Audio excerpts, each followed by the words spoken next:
నమస్కారం. ETV life ఆధ్యాత్మిక channel తీర్థయాత్ర కార్యక్రమానికి స్వాగతం.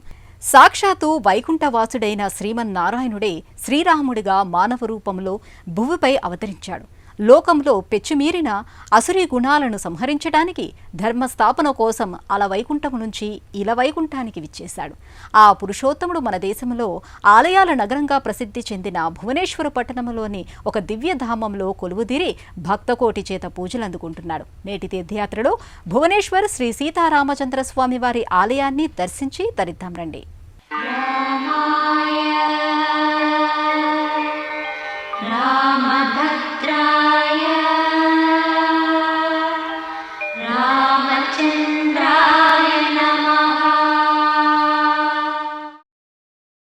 శంకు చక్రాలు, ఖడ్గం, విల్లంబులు ధరించి భక్తకోటికి అభయమిచ్చిన కోదండరాముడు, బుద్ధిబలంతో పండితులను జయించిన సకల సుగుణాభిరాముడు, శుశ్రూషతో జ్ఞానుల ఆశీర్వచనాలను పొందిన జగదానందకారకుడు, ధైర్య సాహసాలతో శత్రువును అంతమొందించిన ధీరోదాత్తుడు, దీన జనోద్ధారకుడు అయిన శ్రీరామచంద్రుడి పాదపద్మాలను పట్టుకున్న భక్తులకు ఇహపరములో కష్టాలే ఉండవు.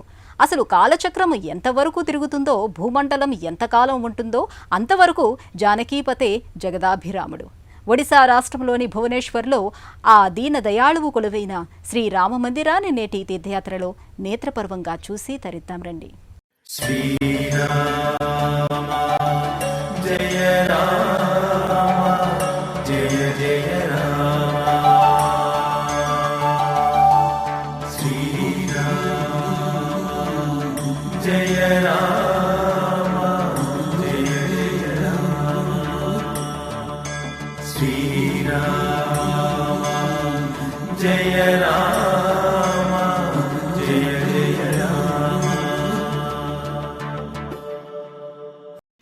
తూర్పు ఒడిశా రాష్ట్రంలో ధార్మిక కేంద్రమైన భువనేశ్వర్లో ప్రాచీన చరిత్రకు ఆనవాళ్లుగా నిలిచే ఆలయాలు సౌందర్యాత్మకంగా శోభిల్లుతుంటాయి. వేల ఏళ్ల నాటి మానవ సాంస్కృతిక వికాసానికి జ్ఞాపకాల కేంద్రంగా భువనేశ్వర్ విశ్వవిఖ్యాతి గడించింది. ఓవైపు పురాతన వారసత్వాన్ని, మరోవైపు ఆధునిక అభివృద్ధిని సమ్మిళితంగా ప్రకటిస్తుంది భువనేశ్వర్. ప్రతిరోజు లక్షలాది మంది యాత్రికుల్ని, పర్యాటకుల్ని సేద తీర్చి ఆహ్లాదపరుస్తుంది ఈ నగరం. సుమారు 500 ఆలయాలతో నాటి ఆధ్యాత్మిక ఉన్నతిని సమున్నతంగా ప్రకటిస్తుంది భువనేశ్వర్. ఇక్కడ నిర్మితమైన ఆలయాలు విలక్షణ నిర్మాణ శైలితో, ఎత్తైన విమాన గోపురాలతో, అబ్బురపరిచే శిల్పాలతో దృశ్యమానమవుతాయి. ఇవన్నీ కళింగ వాస్తుశిల్పానికి, ద్రవిడుల కళాప్రతిభకు అద్దం పడతాయి. భువనేశ్వర్ అంటే కేవలం ఆధ్యాత్మిక ఔన్నత్యానికే పరిమితమైన నగరం కాదు. వాటితో పాటు ఆధునిక హంగుల్ని తనలో ఇముడ్చుకుని నవ్యతను అద్దుకుంది. ప్రాచీన ఆధునికతల సమ్మేళనాలకు నెలవైన భువనేశ్వర్లో ఖరావెల్ నగర్ ప్రధాన కూడలిలో మనోహరంగా శ్రీరామ మందిరాన్ని నిర్మించారు. ప్రధాన రహదారి పక్కనే నిర్మితమైన రామమందిరం యాత్రికుల్ని, భక్తుల్ని మనోజ్ఞంగా ఆకట్టుకుంటుంది.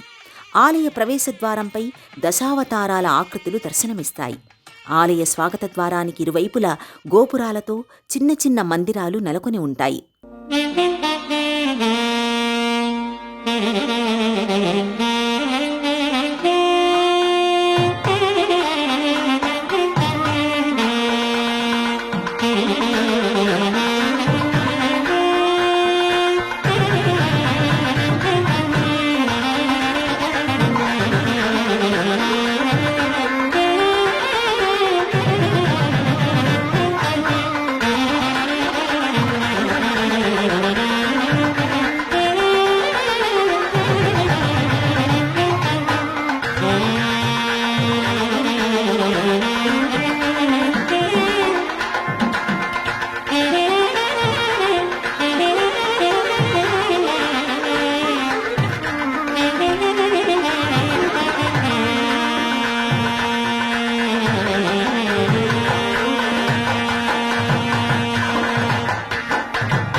సప్తమోక్షపురాలకు ప్రతీకలుగా రామాలయ మందిరంలో సప్త గోపురాలు గోచరిస్తాయి. శ్రీరామ మందిర గోపురాలు భక్తులను అమితంగా ఆకర్షిస్తాయి. అపూర్వ నిర్మాణ శోభతో శ్రీరామ మందిరం భక్తజనావళి మనసుల్ని ఆధ్యాత్మిక లోకాలకు తరలిస్తుంది. ఆలయ ప్రవేశ ద్వారం నుండి ప్రాంగణంలోకి అడుగుపెట్టిన భక్తులకు ఒక అవ్యక్తమైన అనిర్వచనీయమైన అనుభూతి కలుగుతుంది. ఆలయ ప్రధాన మందిరానికి ముందున్న సోపానాలు రామయ్య సన్నిధికి చేర్చే మోక్ష మార్గాల్లా కనిపిస్తాయి. తులసి కోట లేని ఇల్లు ఉంటుందేమో కానీ రామాలయం లేని ఊరు మాత్రం ఉండదు. ఎందుకంటే ధర్మమే మానవ రూపంలో అవతరించిన అవతార స్వరూపుడు శ్రీరామచంద్రుడు. ధర్మో రక్షతి రక్షితః అంటారు. ధర్మాన్ని మనం రక్షిస్తే ధర్మం మనల్ని రక్షిస్తుందనే వేద వాక్కుకి సాకార రూపం శ్రీరాముడు. సాకేత రాముడి నామస్మరణము పుణ్యపదగాములకు సోపానాలు. రామనామాన్ని 5 సార్లు జపిస్తే చాలు విష్ణు సహస్రనామానికి సమానమని పండితులు చెబుతారు. అంతటి మహిమగల రాముడి ధ్యానములోని ఎందరో భక్త శిఖామణులు ఇహపర సాధనలో తరించారు. యుగాలుగా మనిషిని రుజుమార్గములోని నడిపించేది కేవలం రామనామమే. రామనామ స్మరణలో అంతటి మహిమ ఉంది కాబట్టే ఊరూరా రామాలయాలను నిర్మించి భక్తులు తరిస్తున్నారు. అలా నిర్మించిన భువనేశ్వర్ రామమందిరంలోకి వెళ్లగానే సీతారామచంద్రస్వామి లక్ష్మణ హనుమ సమేతంగా భక్తులకు దర్శనమిస్తారు. పాలరాతి మూర్తులుగా స్థానక భంగిమలో వీరు కొలువుతీరి ఉంటారు. శ్రీరామచంద్రుల వారు కోదండాన్ని ధరించి అభయముద్రతో భక్తకోటిని అనుగ్రహిస్తున్నారు. అగ్నిపునీత సీతమ్మ తల్లి కూడా అభయముద్రతో భక్తుల్ని అనుగ్రహిస్తుంటుంది. సాకేతరాముడి పాదపద్మాల చెంత పవనసుతుడు హనుమంతుడు దాసాంజనేయుడిగా ముకుళిత హస్తాలతో భక్తకోటికి దర్శనమిస్తాడు. సత్యమే సర్వమని తలచినవాడు, ధర్మమే తానుగా ధరణిపై నడయాడినవాడు. సత్యమే సర్వమని తలచినవాడు, ధర్మమే తానుగా ధరణిపై నడయాడినవాడు. సుగుణాలే భూషణాలుగా ధరించినవాడు, భీబల భీముడు దశరథ రాముడు దయాసాంద్రుడు. సత్యమే సర్వమని తలచినవాడు. రామోపాసనని మన పూర్వీకులు ఎలాంటి ప్రతిఫలాన్ని ఆశించకుండా చేసి తరించారు. రామ అనే 2 అక్షరాలే ఇహపర సాధనకు మార్గాలు. అంతేకాదు, రామశబ్దం అష్టాక్షరి పంచాక్షరి మంత్రాల్లోని జీవాక్షరాల సారంగా పండితులు చెబుతారు. మనిషి ఆచరించవలసిన కర్మలను ఆచరించకపోవడంతో పాటు నిషిద్ధ కర్మలకు పాల్పడటం మనుష్యులకు దుఃఖాన్ని కలిగిస్తుంది. మరి దానికి తరుణోపాయం ఏమిటి అంటే భక్తిరేవ గరీయసి, భక్తి ఒక్కటే మార్గం అంటారు జ్ఞానులు. అందుకే శ్రీ సదాశివ బ్రహ్మేంద్రులు పిబరే రామరసం, ఓ జిహ్వా రామరసం పానం చెయ్యవే అని ఉపదేశించారు. శ్రీరామ శబ్దం జగత్తులోనే మొట్టమొదటి మంగళకరమైన శబ్దమని కాళిదాసు మహాకవి అన్నాడు.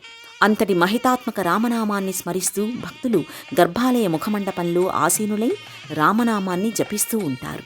కోదండ రామ కోటి పుణ్యధామ,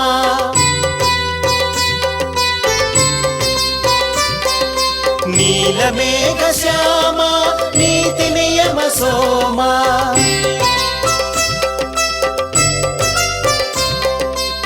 సమగ పాప మప సద భగగ గమదాద నిద పమప. గర్భాలయంలో కొలువైన శ్రీరామచంద్రుల వారిని దర్శిస్తే సంసార సాగరంలో వచ్చిన కష్టాలు కడతేరిపోతాయని ఇక్కడి భక్తుల విశ్వాసం. భక్తులు తమకున్న శక్తి మేరకు స్వామివారిని అర్చించి ఆధ్యాత్మిక పరితాపాన్ని తీర్చుకుని స్వామితో తమ సంకల్పాలను నివేదించుకుంటారు. ఇక్కడ ఆలయ ముఖమండపంలో శ్రీరామ కథ పారాయణ చేస్తారు. రామయ్య సన్నిధిలో రామనామాన్ని స్మరించినంత మాత్రానే పాపాలు పటాపంచలవుతాయని భక్తులు భావిస్తారు. శ్రీరామచంద్రుడు అవతార పురుషుడు. దారి తప్పుతున్న మానవ లోకానికి మార్గనిర్దేశకుడిగా దివి నుండి భూమికి ఏధించిన దివ్య అవతారం శ్రీరాముడిది.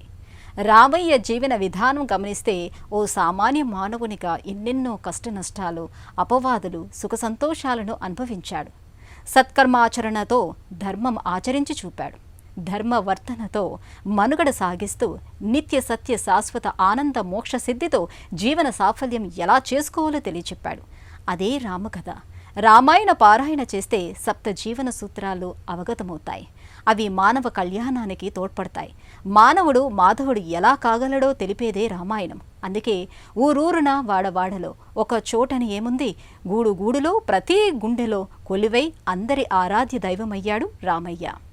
ఎవడున్నాడీ లోకంలో ఇది వరకెరుగనివాడు, ఎవడున్నాడీ కాలంలో సరియగు నడబడివాడు, నిత్యము సత్యము పలికేవాడు, నిరతము ధర్మము నిలిపేవాడు, చేసిన మేలు మరువనివాడు, సూర్యుని వలెనే వెలిగేవాడు, ఎల్లరికీ చలసల్లనివాడు, ఎదనిండా దయగలవాడు, ఎవడు ఎవడు ఎవడు. ఒకడున్నాడీ లోకంలో ఓంకారానికి సరిజోడు, ఇనకులమున ఈ కాలంలో జగములు పొగిడే మొనగాడు, విలువలు కలిగిన విలుకాడు, పలు సుగుణాలకు చెలికాడు, చెరగని నగవుల నెలరేడు, మాటకు నిలబడు ఇలరేడు, దశరథ తనయుడు దానవ దమనుడు జానకి రమణుడు అతడే శ్రీరాముడు.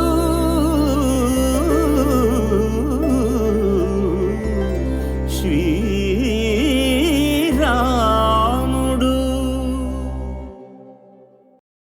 భువనేశ్వర్ నడిబొడ్డున ఉన్న రామమందిరం ఖరావెల్ నగర్ జన్పథ్ సమీపంలో దివ్యధామంగా అలరారుతోంది. ఈ ఆలయాన్ని ప్రైవేట్ ట్రస్ట్ నిర్మించింది. 1999 జూన్ 27న ప్రాణప్రతిష్ఠ చేయడం జరిగింది. భువనేశ్వర్లోని 79 దర్శనీయ స్థలాల్లో ఈ రామమందిరం 5వ స్థానాన్ని దక్కించుకుంది. అలాగే ఇక్కడ నెలకొన్న పురాతన ఆలయాలకు దీటుగా నిలబడి భక్తుల ఆదరణకు నోచుకుంది శ్రీరామ మందిరం. అంతగా ఈ దివ్యధామం ప్రసిద్ధి చెందింది. భక్తులు భక్తిభావంతో శ్రీరామచంద్రుణ్ణి దర్శించుకుని ఆధ్యాత్మిక ఆనందాన్ని పొందుతారు.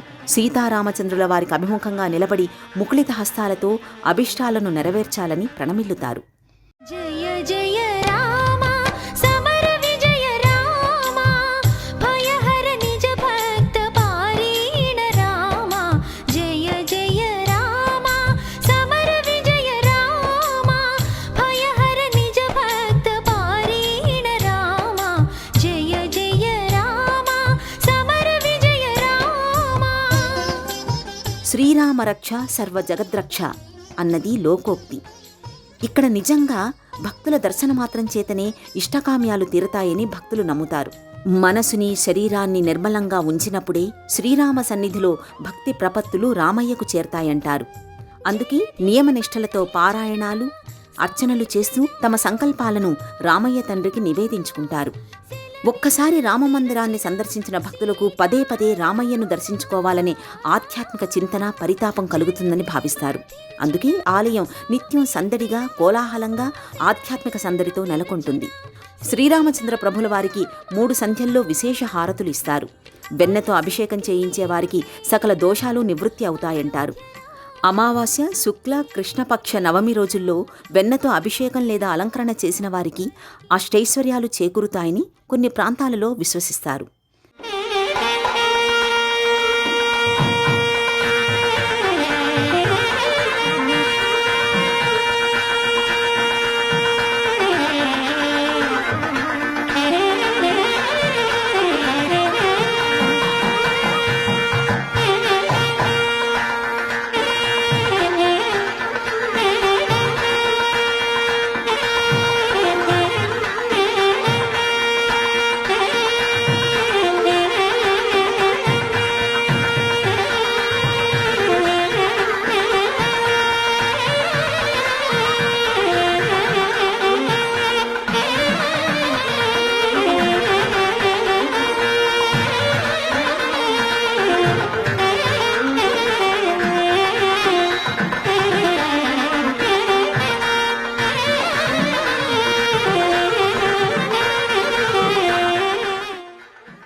రామో విగ్రహవాన్ ధర్మః సాధు సత్య పరాక్రమః అన్నట్టు సీతారామచంద్రస్వామి ధర్మస్వరూపంతోనే భక్తులకు దర్శనమిస్తారు. రాఘవో లోకరంజకః రాముడు తన సాధువర్తనంతో లోకాన్ని రంజింపచేశాడు. రాముణ్ణి ఆరాధించిన భక్తులు కూడా సాధువర్తనంతో వర్ధిల్లుతూ సకల శుభాలు పొందాలి. అందుకే స్వామి ఆరాధనకు నిత్యం భక్తులు విశేషంగా తరలివస్తారు. దుర్జనులను సంహరించి సజ్జనులను సంరక్షించడం కోసం భువిపై అవతరించిన జగత్పతి ఆపద్బాంధవుడు శ్రీరాముడు. హనుమంతుని హృదయంలో నిరంతరం ఉండేవాడు. మునిజన మానస చోరుడు, మోక్షాన్ని ప్రసాదించేవాడు శ్రీరాముడు. సూనృత వాక్కుతో భువన శోభల గెలిచిన రాముగొల్చెదన్ అన్నాడు శ్రీరామ భక్తాగ్రేసరుడు. ధైర్య సాహస గుణాలతో శత్రువులను, బుద్ధిబలంతో పండితులను, కృతజ్ఞతాభావంతో స్నేహితులను, చక్కటి శుశ్రూషతో జ్ఞానులైన వశిష్ఠ విశ్వామిత్ర గురువులను, అమృతతుల్యమైన సత్యవచనాలతో లోకాలను జయించాడు శ్రీరాముడు.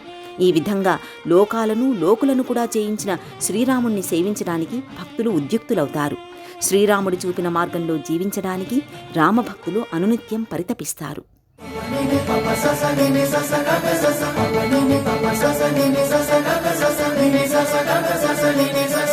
సనాతన ధర్మం గెలిచేను, విజయకేతనం ఎగిరేను. అవధికి జరిగిన పోరాటం, భక్తికి ఇది ఏ సోపానం. భారతావనిలో రామరాజ్యము విలసిల్లెనుగా, భారతావనిలో రామరాజ్యము విలసిల్లెనుగా. రఘుపతి రాఘవ రాజా రామ్, దశరథ నందన జై శ్రీరామ్. రామ రామమే భక్తి మార్గము, మానవ జన్మకి ముక్తిత్వా. రామ నామమే మధురం మధురం, రామచంద్రుడే రమ్యం రమ్యం. సీతారామం ఆనందనామం, పట్టాభిరామం అయోధ్య రామం. రఘువంశ నందనుడు, సూర్యవంశ తిలకుడు కొలువైన దివ్యధామంలో పంచముఖ హనుమంతుడు, రాధాకృష్ణులు, గణేశుడు, పరమేశ్వరుడు, ఇతర దేవీ దేవతల ఉపాలయాలు నెలకొని ఉన్నాయి. శ్రీరామచంద్రుణ్ణి దర్శించిన భక్తులు ఉపాలయాలను సైతం భక్తి శ్రద్ధలతో దర్శించుకుంటారు. ఆ దర్శన భాగ్యాన్ని మనము పొందుదాం రండి. భువనేశ్వర్ నగరంలో యాత్రికులను, భక్తులను అమితంగా ఆకట్టుకునే ఆధునిక ఆలయాల సముదాయంలో సమున్నతంగా నిలిచిన దివ్యధామం శ్రీరామ మందిరం. ఈ ఆలయంలో పలు ఉపాలయాలు నెలకొన్నాయి. వాటిలో ప్రప్రథమంగా శ్రీరామ భక్తుడు పంచముఖ హనుమంతుల వారి ఉపాలయాన్ని భక్తులు భక్తి శ్రద్ధలతో దర్శించుకుంటారు. రామాయణంలో మహిరావణుడు విభీషణుడి రూపాన్ని ధరించి రామలక్ష్మణులను పాతాళలోకానికి తీసుకువెళ్లాడు. దీంతో రామలక్ష్మణులను వెతుక్కుంటూ హనుమంతుడు పాతాళలోకంలోకి ప్రవేశించాడు. మహిరావణుని చంపాలంటే ఒకేసారి ఏకకాలంలో 5 దీపాలను ఆర్పేయాలని తెలుసుకున్నాడు. అలా హనుమంతుడు హయగ్రీవుడు, నరసింహ, గరుడ, వరాహ ముఖాలతో పంచముఖ రూపాన్ని ధరించి దీపాలను ఆర్పివేస్తాడు. దీంతో మహిరావణుడు వెంటనే మరణించాడు. ఆ విధంగా హనుమంతుల వారిని పంచముఖ ఆంజనేయ స్వామిగా భక్తులు ఆరాధిస్తారు. గర్భాలయంలో పంచముఖ ఆంజనేయ స్వామి స్థానక భంగిమలో గదను ధరించి అభయముద్రతో భక్తుల ఇష్టకామ్యాలను తీరుస్తూ అనుగ్రహిస్తున్నాడు. మూలమూర్తి దిగువన సింధూరవర్ణ శోభితంగా చిరు హనుమమూర్తి గోచరిస్తుంది. రామాయణం సుందరకాండలో 2885 శ్లోకాలు ఉంటాయి. సుందర అనే పదానికి అందమైనది అని అర్థం. సుందరకాండ రహస్యం ఏమిటంటే సముద్రం సాగరాన్ని సూచిస్తుంది. రాముడు పరమాత్మను, సీతాదేవి జీవాత్మను సూచిస్తాయి. హనుమంతుడు దైవ గురువుగా భాసిల్లుతారని పండితులు చెబుతారు. ఇక్కడి పంచముఖ ఆంజనేయ స్వామి వారి సన్నిధిలో నిత్యం భజన కార్యక్రమాలను నిర్వహిస్తారు. పంచముఖ హనుమంతుల వారికి నిత్య పూజాది క్రతువులు ఘనంగా జరుపుతారు. ఈ మందిరంలో శ్రీరాముడితో పాటు సమాంతరంగా పంచముఖ హనుమ పూజలందుకుంటుంటారు. ఇదే లోగిలిలో రాధాకృష్ణ మందిరం సైతం నెలకొని ఉంటుంది. జీవాత్మ పరమాత్మల ప్రేమైక తత్వానికి ప్రతీకలు రాధాకృష్ణులు. ఈ దివ్యమూర్తులను దర్శించుకుంటే ఆలుమగల మధ్య అన్యోన్యత, ప్రేమలు చిగురించి దృఢమైన బంధం ఏర్పడుతుందని భక్తులు విశ్వసిస్తారు. మందిరంలో ఉన్న రాధాకృష్ణుల పాలరాతి మూర్తులు భక్తజన సందోహాన్ని అమితంగా ఆకట్టుకుంటాయి. శ్రీకృష్ణుడు వేణునాదం చేస్తూ వ్యత్యస్త పాదార విందుడుగా గోచరమవుతాడు. రాధ అభయముద్రతో దర్శనమిస్తుంది. శ్రీరామ మందిర ప్రాంగణంలోనే తొలి పూజలందుకునే గణేశుడు పాలరాతిమూర్తిగా చతుర్భుజాలతో కొలువుతీరి ఉంటాడు. గణేశుని మందిరంలో గణేశుని లోహమూర్తితో పాటు శ్రీహరి, లక్ష్మీ లోహమూర్తులు కూడా కనిపిస్తాయి. గణేశుని మందిరానికి సమీపంలో పరమేశ్వరుడు సిద్ధలింగేశ్వరుడిగా అనుగ్రహిస్తూ ఉంటాడు.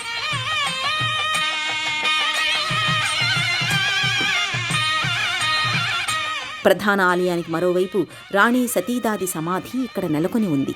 ఈ సమాధిపై రాణి సతీదాది నేత్రద్వయంతో త్రిశూలం సహితంగా దర్శనమిస్తుంది.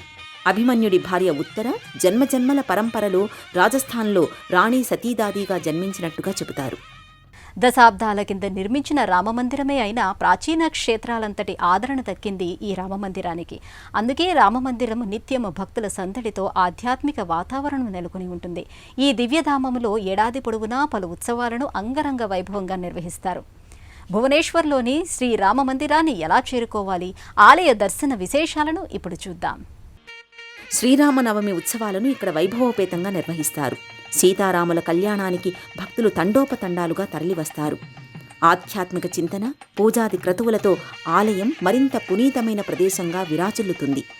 ఈ పర్వంతో పాటు శ్రీకృష్ణ జన్మాష్టమి, శివరాత్రి, దసరా, సంక్రాంతి వంటి అనేక పండుగలను వైభవంగా జరుపుకుంటారు. రక్షాబంధన్ సందర్భంగా ఆలయంలో ప్రతి సంవత్సరం వార్షిక జాతర నిర్వహిస్తారు. ఈ ఉత్సవంలో భాగం కావడానికి భక్తులు పుణ్యక్షేత్రానికి వేలాదిగా తరలి రావడంతో ఈ వేడుక భువనేశ్వర్లో మరింత ప్రత్యేకంగా నిలుస్తోంది. దేశంలోని ప్రధాన నగరాల నుండి భువనేశ్వర్ చేరుకోవడానికి రోడ్డు, రైలు, విమాన సౌకర్యాలు అందుబాటులో ఉన్నాయి. నగరంలోని ఏ ప్రదేశం నుండి అయినా సులభంగా రామమందిరానికి చేరుకోవచ్చు. బిజు పట్నాయక్ అంతర్జాతీయ విమానాశ్రయం నుండి రామమందిరం సుమారు 5 కిలోమీటర్ల దూరంలో ఉంది. భువనేశ్వర్ రైల్వే స్టేషన్కి కేవలం 1.5 కిలోమీటర్ల దూరంలో ఉంది. ఒడిశాలోని వివిధ ప్రాంతాల నుండి బస్సుల రాకపోకలు సాగించే బారాముండా బస్టాండ్ నుండి 7.5 కిలోమీటర్ల దూరంలో ఉంది. రామమందిరంలో సందర్శకులకు ఎలాంటి ప్రవేశ రుసుము ఉండదు. ఆలయం సందర్శకుల కోసం వారంలోని అన్ని రోజుల్లో ఉదయం 6 గంటల నుండి మధ్యాహ్నం 12 గంటల వరకు, తిరిగి సాయంత్రం 4 గంటల 30 నిమిషాల నుండి రాత్రి 9 గంటల 30 నిమిషాల వరకు ఆలయ ద్వారాలు తెరిచే ఉంటాయి. ప్రత్యేక పర్వదినాలలో భక్తుల సందర్శన సమయాలు మారుతుంటాయి. నారాయణ మంత్రములోని రా, పంచాక్షరి మంత్రములోని మా అనే 2 జీవాక్షరాల సమాహారమే రామనామం. అందుకే శివకేశవుల సంఘటిత శక్తి రామమంత్రం అని పండితులు చెప్తారు. రాముడి కన్నా రామనామం గొప్పదని శాస్త్రవచనం. రామమంత్రం సర్వశక్తివంతమైన, శ్రేష్టమైన ముక్తి ప్రసాద మంత్రంగా శాస్త్రాలు తెలియజేస్తున్నాయి. ఈ దివ్యనామాన్ని రామయ్య సన్నిధిలో స్మరించేందుకు అనువైన స్థలం భువనేశ్వర్లోని శ్రీ రామమందిరం. ఈ దివ్యధామాన్ని నేటి తీర్థయాత్రలో దర్శించుకున్నాం కదా. రేపటి తీర్థయాత్రలో మరో క్షేత్ర సందర్శనముతో మళ్ళీ కలుసుకుందాం. అంతవరకు సెలవు, నమస్కారం. ఈ కార్యక్రమాన్ని తిరిగి చూడాలనుకుంటే www.youtube.com/@ETV Life Spiritual లో చూడవచ్చు.